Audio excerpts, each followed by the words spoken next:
자, 그러면 기름이 떨어지면 너의 지갑에 도움이 안 된다는 거 우리가 알았어. 이제 기름값이 그러면 어떻게 오를지, 그걸 한번 알아볼게. 자, 먼저 지금 산유국들이 이 기름값을 떨어뜨리는 정책을 주도한 책임자들을 해임시키는 게 가장 큰 시그널이겠지. 뭐 러시아 같은 경우에는 알렉산더 노박이라는 사람이 에너지 장관이야. 그래서 만약 푸틴 대통령이 그 장관을 경질시키면 그거는 그 산유국이 기름값을 떨어뜨리는 데에 대한 책임을 묻는 거겠지. 또 사우디아라비아도 빈살만 국왕의 아들인 그 왕자가 지금 에너지 장관, 석유 장관을 하고 있는데 또 그 왕자도 만약에 석유 장관 자리에서 내려온다면 그러면 산유국이 거기에 대해서 정책을 잘못했다라는 책임을 물었다고 할 수 있겠지. 자, 그리고 두 번째는 이거는 원유 시장에 있어서 항상 있었던 부분인데 중동이 우리가 원래 세계의 화약고라고 불렀잖아. 뭐 지금도 수많은 전쟁이 크고 작은 전쟁이 일어나는 곳이기도 하고 테러도 있고 그래서 중동에 군사적인 긴장 상황이 발생하면 원유 가격은 또 어김없이 폭등할 거야.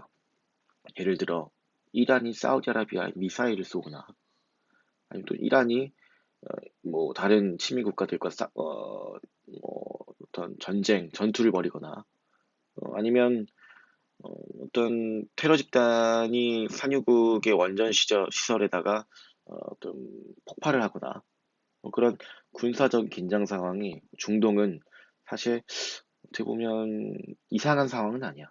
음, 그러니까 지금 얼마 전에도 물론 이게 서로 짜고 쳤다는 얘기는 있지만 이란하고 사우디아라비아가 서로 그 저기 미사일 이란이 사우디아라비아 쪽에 쐈었지. 근데 뭐 여튼 뭐 그런 이제 군사적 긴장 상황이 발생하게 되면 원유 생산은 차질이 있을 수밖에 없고 어 그런 차질로 인해서 생산량이 줄어서 원유 가격은 오히려 엄청나게 높아질 거야. 자, 그 세 번째는 주요 산유국과 그리고 원유 비축을 바라는 주요 수입국들이 합심을 해가지고 국제 원유 저장 용량을 엄청나게 증가시킨 방법이 있어. 전 세계에서 석유를 가장 많이 수입하는 나라는 어딜까? 음, 중국이야. 중국이고, 우리나라도 어떻게 보면 석유를 엄청 수입하는 나라지. 석유가 한 방울도 안 나잖아. 이런 나라들이 이렇게 유가가 쌀 때 보통 그 국가들은 이제 유사시를 대비를 해서 그 원유를 비축해놔. 비축유라는 게 있어.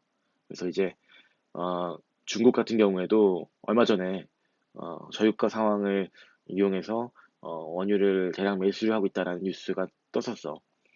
그래서 뭐 산유국들도 지금 이 저유가 상황이 좋지 않다고 판단을 하면 이제 중국 같은 나라랑 이제 서로 협의를 해서 어, 그러니까 산유국들 간에 합의가 안 되더라도 뭐 예를 들어 사우디아라비아가 중국하고 협의를 해서 중국이 사우디아라비아의 그 기름을 대량으로 매수를 한다든가 그렇게 되면 당연히 수요가 엄청나게 증가를 하는 거기 때문에 가격이 오를 수밖에 없겠지.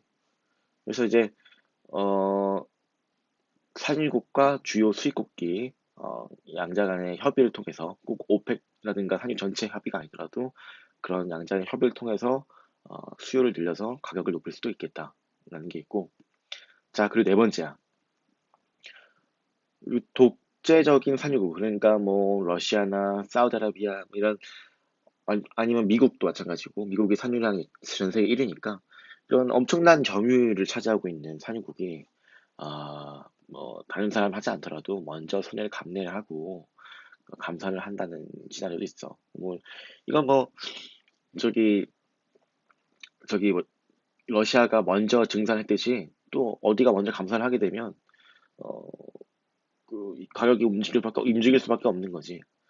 그래서 얼마 전에 오펙 플러스 회의를 했지만 그 회의 결과는 사실 만족스럽지 못했거든. 그래서 예를 들어 미국이라든가 사우디아라비아라든가 조금 더 이, 이 급한 쪽이 먼저 생산량을 줄이면 가격이 움직일 수 있지 않을까라고 상상해보지만 그런 일은 일어나기 가능성이 좀 적지. 자, 그리고 다섯 번째야. 산유국들이 경제적 봉쇄 정책에게 중단을 선언하도록 압박을 가하는 형식인데 사실 이것도 매우 가능성이 좀 적지만 오히려 앞에 것보다 가능성이 있어 보이기도 해. 왜냐면 지금 트럼프 대통령도 많은 미국의 주지사들, 뭐 민주당뿐만 아니라 공화당 주지사들도 이 경제 봉쇄에 대해서 좀 부정적인 입장인데 비해서 트럼프 대통령은 경제가 이대로 코로나 때문에 이 경제 봉쇄 정책, 그러니까 사람들 사회적 거리두기, 뭐 활동하지 마라, 뭐 이런 화물 왔다 갔다 하는 것도 줄고 화물량도 줄고 이런 봉쇄 정책이 장기적으로 지속되면 당연히 미국 경제에 좋지 않을 거고 미국 경제가 좋지 않다면 보수주의자로서 보수 진영의 대통령으로서 경제 정책이 실패한 것에 대해서 큰 책임을 이제 지을 수밖에 없고 재선이 얼마 남지 않은 상황에서 경제가 안 좋아진다는 건 트럼프 대통령에게 매우 안 좋은 상황이야. 그래서 트럼프 대통령은 이런 사회적 거리두기라든가 경제 봉쇄 정책을 하루빨리 풀길 원하고 있어. 사우디아라비아라든가 이런 나라들이 트럼프 대통령의 그런 정책 지지를 하면서 빨리 그 전 세계 주요 국가들, 주요 소비 국가들이 경제 활동을 활발히 해서 그러한 이러한 이제 원유 소비량이 대폭 증가를 하면 그러면 당연히 아까 중국이 비축유를 많이 사듯이 아, 원유 소비량이 되니까 가격이 오를 수밖에 없겠지. 그래서 이렇게 총 다섯 가지야. 다시 다섯 가지 정리를 해주면 어, 자, 첫 번째 저기 주요 산유국들이 지금 증산을 하고 있는 책임지고 있는 이런 에너지 장관들을 경질을 할 수도 있다. 그래서 경질하기는 책임을 묻는 거기 때문에 당연히 원유 가격이 오를 수가 있다. 두 번째, 어, 저기 중동은 전 세계 화약국이기 때문에 중동의 분쟁이 일어나게 되면 산유량이 차질이 있어서 그게 가장 요 다섯 가지 중에 가장 큰 원유 가격 상승의 가장 큰 요인이다. 그리고 이것도 가능성도 매우 높아. 그래서 뭐 이란이 얼마 전까지만 해도 사우디아라비아나 이런 친미 국가들 또 미군 진영에다가 미사일을 쐈기 때문에 가능성이 제일 높은 요인이고, 자, 세 번째는 주요 산유국과 주요 수입국이 합의를 해서 원유 비축량을 늘린다. 그래서 수요량을 늘려서 가격을 올린다라는 것도 하나의 시그널을 낼 수 있고, 자, 그리고 네 번째는 주요 산유국 몇 곳이 손해를 감수하고 먼저 백기를 들고 감사를 한다. 하지만 이거는 가장 가능성이 낮다.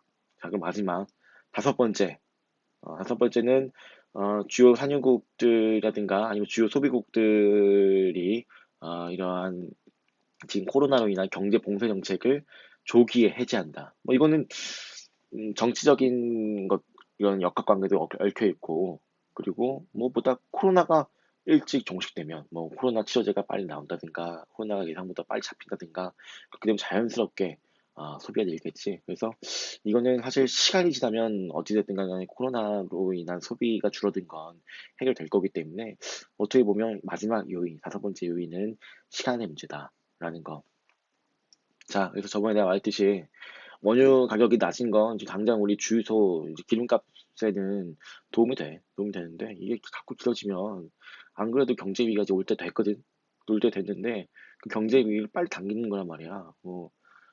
경제 위기 굳이 빨리 와서 좋을 거 없잖아. 그리고 우리는 거기에 대해 대비할 시간도 필요하고.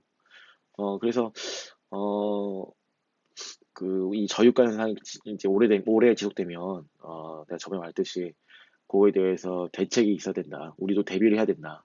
어, 마냥 좋아하는 것은 현명한 경제 주체가 아니다라고 얘기를 했고, 그리고 반대로 또 이게 길지 않을 수도 있어. 이게 금방 잡힐 수도 있어.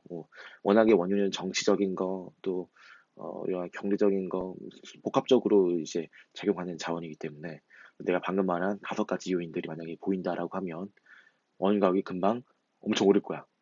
너 그러면 또 이제 거기에 맞게 또 우리 전략을 새로 짜야겠지. 그래서 나는 너네들이 좀 현명한 경기 주체됐으면 해. 그래서 너무 단순하게 좋아하면 안 되고 좀 이렇게 복합적으로 한번 생각해보자. 안녕.